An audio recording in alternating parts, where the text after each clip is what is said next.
7 drug personalities ang arestado sa 6 na magkahiwalay na anti-illegal drug operations sa Davao City. Ang blotter mula kay Joelyn de la Cruz. Sa loob ng 24 oras mula June 18 hanggang June 19, 2025, nakumpiska ng Police Station 1 Santa Ana ang hinihina ng shabu na nagkakahalaga ng 20,400 pesos. Nasamsam rin ng Police Station 2 San Pedro ang pinaniniwalaang shabu na nagkakahalaga ng 45,016 pesos.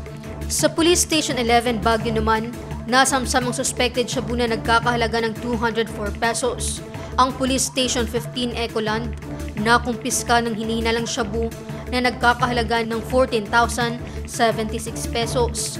Nakumpiska rin ng Police Station 16 Maa ang pinaniniwalaang shabu na nagkakahalaga ng 13,600 pesos.